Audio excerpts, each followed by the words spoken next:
Well, in what will once again shock all of you, the idiot minister coming out yesterday and saying medical papers please will be coming in the next few weeks has obviously spurred some businesses into standing against this lunacy because they fully understand it's going to mean the end of their business or indeed profits.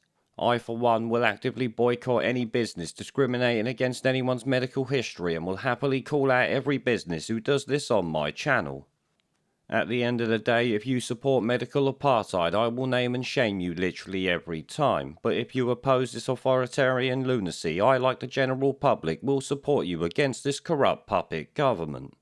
Now, it must never be forgotten that Boris and his idiot ministers both have said medical papers please would never happen here in the UK, which, like their 15 million jabs to freedom, turned out to be a complete load of horse shit. As you know, the government has spent 531 days lying through its back teeth destroying people's businesses and now plans to create a two-tier medical society. First using it at large events and nightclubs before widening its scope to include most of everything before long, I'm literally willing to bet.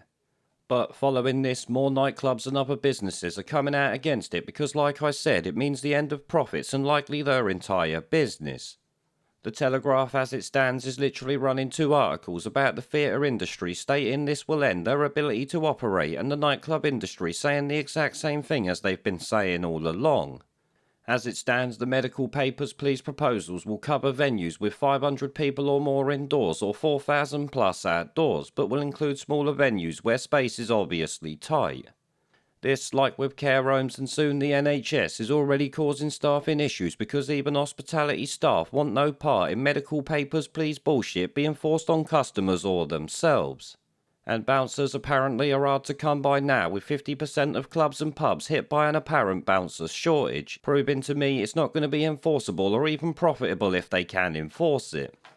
But obviously this ain't going down well, and as I've covered before, will actually bring about legal action against this government. Now, though it seems the cases will be coming from multiple industries within the hospitality sector itself among others, which if you ask me is literally only good news. Hopefully at least one judge makes the government prove the bullshit that it's been coming out with all the medical benefits of this papers please society that they're trying to bring in. And shit, at this point there could even be 5 or more cases against the government over this already. Then we've got the care home staff mandates that I believe is being challenged also, so there is hope legally, along with there always being hope socially. If enough people stand together against this bollocks, the cowards in Parliament will literally have to drop it quicker than they've dropped our fucking freedoms. We hold the power, remember, this is something these governments should never forget.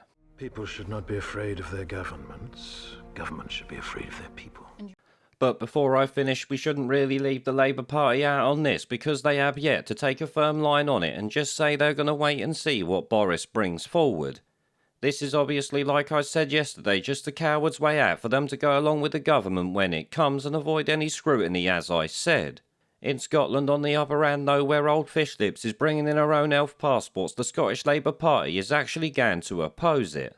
Yep, imagine that, Scottish Labour actually being in opposition, while in London it's hard to tell where the Tories end and Labour begins. As a matter of fact, we might as well just call them both the Communist Parties of the UK, because that's literally what they are. Green Communist Parties and nothing more.